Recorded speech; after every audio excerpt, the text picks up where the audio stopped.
بسم الله الرحمن الرحيم اقرأ باسم ربك الذي خلق خلق الإنسان من علق. السلام علیکم ورحمۃ اللہ وبرکاتہ۔ آپ دیکھ رہے ہیں فہم الدین یوٹیوب چینل، جس پہ ہمارے مسائل غسل میں چل رہے تھے وہ صورتیں جن میں غسل فرض ہو جاتا ہے۔ جن میں غسل فرض ہونے کا ایک پہلا سبب ہم نے پڑھا تھا خروج منی، جس کی تمام صورتیں ہم نے سمجھ لیں۔ اس کے بعد ہمارا دوسرا سبب چل رہا تھا جس میں تھا عضو خاص کسی بھی دوسرے شخص کے مشترک حصے یا پھر کسی عورت کے خاص حصے میں داخل ہونا۔ اس میں سے آج کا جو مسئلہ ہے، اگر کسی مرد کے خاص حصہ کا سر کٹ گیا تو اس کے جسم سے اسی مقدار کا اعتبار کیا جائے گا، یعنی کہ اس کا جو عضو خاص ہے اس کا اوپر کا سر کٹ گیا، کیونکہ پیچھے ہم نے اس بات کو سمجھا کہ عضو خاص کا سر اگر کسی کے مشترک حصے یا کسی عورت کے خاص حصے میں داخل ہو گیا تو اس سے غسل فرض ہو جائے گا۔ تو اب اگر اس صورت میں اس کا اوپر کا سر ہی کٹ گیا ہو کسی وجہ سے بھی، تو اب اس کا جو باقی عضو خاص ہے اس کے سر کی مقدار کا اعتبار ہوگا، جتنا سر کی مقدار ہے اگر اتنا حصہ جسم کے اندر داخل ہو گیا کسی کے خاص حصے یا مشترک حصے میں تو غسل واجب ہو جائے گا۔ مسئلہ، اگر کوئی مرد اپنے خاص حصے کو کپڑے وغیرہ سے لپیٹ کر داخل کرے تو اگر جسم کی حرارت محسوس ہو تو غسل فرض ہو جائے گا۔ یعنی کہ اب اگر کسی آدمی نے، کسی مرد نے اپنے خاص حصے پر کپڑا لپیٹ کر اس کو کسی کے خاص حصے یا مشترک حصے میں داخل کیا تو اس میں شرط یہ ہے کہ جو دوسرا آدمی ہے اس کے جسم کی حرارت اس کا عضو خاص اگر محسوس کر رہا ہے تو اس پر غسل فرض ہو جائے گا، اور اگر ایسی صورت نہیں ہے تو اس پہ غسل فرض نہیں ہوگا۔ اگلا مسئلہ سنیے گا۔ اگر کوئی عورت شہوت کے غلبہ میں اپنے خاص حصے میں کسی بے شہوت مرد، یعنی کہ چھوٹا نابالغ بچہ یا جانور کے خاص حصہ کو یا کسی لکڑی وغیرہ کو یا اپنے انگلی کو داخل کرے تب بھی اس پر غسل فرض ہو جائے گا، منی گرے یا نہ گرے۔ اس کو سمجھیے گا کہ ایسی عورت جس پہ شہوت کا بہت زیادہ غلبہ ہو اور وہ اپنے خاص حصہ کے اندر کسی چھوٹے نابالغ بچے جس کو بھی شہوت نہیں آتی ہے اس کے عضو خاص کو یا کسی جانور کے خاص حصہ کو یا کسی لکڑی یا اپنی انگلی وغیرہ کو اگر داخل کرے گی تو اس پر داخل کرنے ہی کی وجہ سے غسل فرض ہو جائے گا۔ اب یہ ضروری نہیں ہے کہ منی خارج ہو یا نہ ہو، منی خارج ہو یا نہ ہو دونوں صورتوں میں اس پہ غسل فرض ہو جائے گا۔ اب تک ہم نے غسل فرض ہونے کی جو ہیں وہ دو سبب پڑھے ہیں، دو سبب سمجھے ہم نے ان ویڈیوز میں۔ آج کی اس ویڈیو میں ہم آگے جو ہے تیسرا سبب سمجھیں گے۔ پہلا سبب کیا تھا؟ خروج منی، منی کا خارج ہونا۔ دوسرا سبب یہ تھا کہ عضو خاص کا داخل کرنا کسی بھی دوسرے کے عضو خاص یا پھر مشترک حصہ میں۔ اب تیسرا سبب ہے حیض۔ غسل واجب ہونے کا تیسرا سبب کیا ہے؟ حیض، یعنی کسی عورت کے خاص حصہ سے حیض کے خون کا باہر آنا، اس سے بھی غسل کیا ہو جاتا ہے؟ فرض ہو جاتا ہے۔ آگے اس کے سمجھیے گے کم سے کم زیادہ سے زیادہ مدت کتنی ہے۔ کم سے کم مدت حیض کی 3 دن 3 رات ہے، یعنی کہ جو حیض کی کم سے کم مدت ہے کہ جس سے کم میں وہ ہوگا، خون اگر آئے تو وہ حیض شمار نہیں ہوگا، وہ کم سے کم مدت جو ہے وہ حیض کی وہ کتنی ہے؟ 3 دن اور 3 راتیں، یعنی کہ اس سے کم جو ہوگا وہ حیض نہیں ہوگا، وہ کچھ اور ہوگا۔ اور زیادہ سے زیادہ 10 رات، یعنی کہ 10 دن اور 10 رات، یعنی کہ کسی عورت کو جو زیادہ سے زیادہ دن حیض کا خون آتا رہے گا وہ 10 دن ہے، 10 دن اور 10 راتیں ہیں۔ اس سے زیادہ اگر 11 ہو جائے گا تو وہ 11ویں دن کا جو ہے وہ حیض شمار نہیں ہوگا۔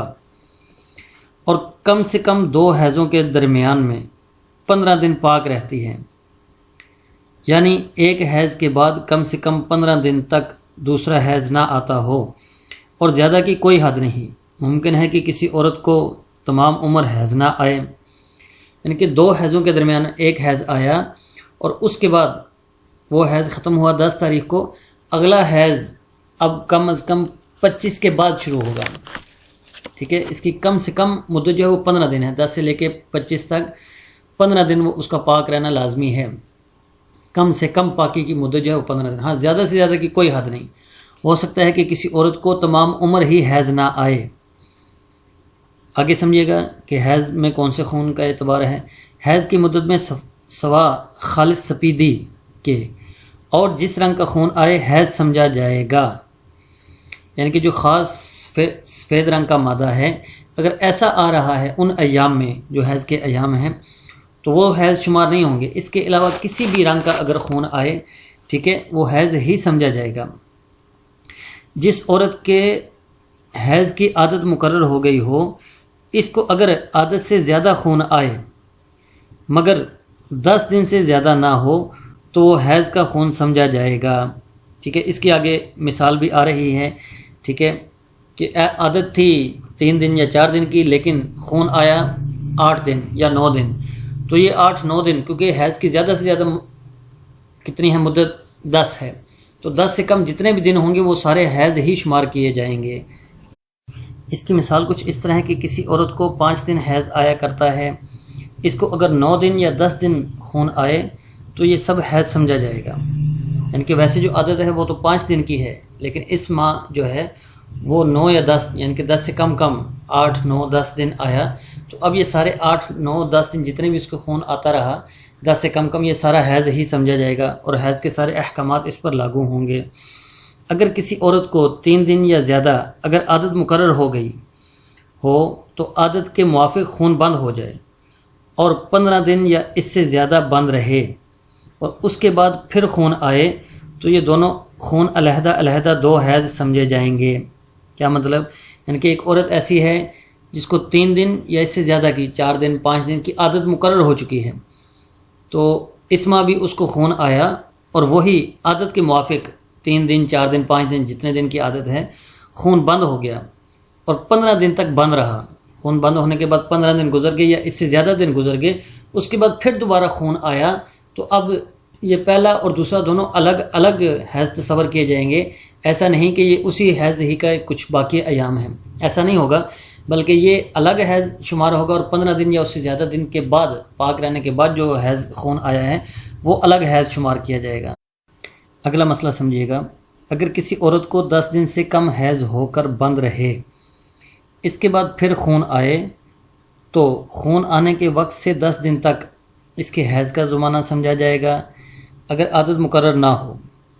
ورنہ خون آنے کے دن سے بقدر عادت کے حیض سمجھا جائے گا۔ اگر تو یعنی کہ اس کی عادت مقرر نہیں ہے پھر تو حیض جس دن آیا اس سے آگے 10 دن جو ہیں وہ حیض کا زمانہ سمجھا جائے گا، ٹھیک ہے۔ اور اگر اس کی عادت مقرر ہے کہ 4 دن ہے یا 5 دن تو اس کی عادت کے موافق ہی حیض سمجھا جائے گا، اور اوپر کے جو دن ہیں وہ حیض کا خون نہیں، وہ کسی بیماری کا خون سمجھا جائے گا۔ مثال اس کی سمجھیے گا، جس عورت کی عادت مقرر نہیں، اس کو 1 دن خون آیا، اس کے بعد 14 دن تک بند رہا، اس کے بعد پھر خون آیا تو 1 دن وہ جس میں خون آیا اور 9 دن وہ جن میں خون نہیں آیا، یہ جملہ 10 دن حیض سمجھے جائیں گے۔ حیض بند ہونے یا مدت کے ختم ہونے پر غسل کرے، یعنی کہ اس کو ایسا سمجھیے گا کہ ایک عورت ایسی کہ جس کو 11 تاریخ کو حیض آیا 1 دن اور اس کے بعد بند رہا اور پھر 11 کے بعد 23 یا 24 دن یعنی کہ 15 دن سے کم دوبارہ خون آیا، تو اب اس کا یہ جو 11 تاریخ کو حیض آیا تھا یہ 11 دن اس کا پہلا ہو گیا اور 11 کے بعد 12 13 14 یعنی کہ 20 تک جو ہے 20 21 تک یہ 10 دن اس کے حیض سمجھے جائیں گے، اور اس کے بعد کے جو ایام ہیں وہ حیض نہیں، وہ کوئی اور خون ہی سمجھا جائے گا۔ اب حیض بند ہونے کی صورت میں یا پھر اس کی مدت پوری یعنی کہ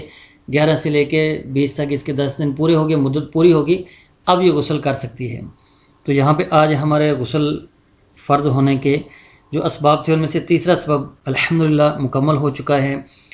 انشاءاللہ العزیز آئندہ ویڈیو کے اندر اس کا چوتھا سبب تفصیلی بیان کیا جائے گا۔ تو اگر آپ اسی طرح ہمارے ساتھ جڑے رہنا چاہتے ہیں تو ہمارے چینل کو سبسکرائب کریں اور بیل آئیکن کے بٹن کو بھی پریس کر دیں تاکہ آئندہ ہر آنے والی نئی ویڈیو بر وقت آپ تک پہنچ سکے، اور ہمارا یہ جو مسائل سمجھانے کا سلسلہ ہے یہ اسی تسلسل سے چلتا رہے۔ اللہ رب العزت آپ کو جزائے خیر عطا فرمائے۔ السلام علیکم ورحمۃ اللہ وبرکاتہ۔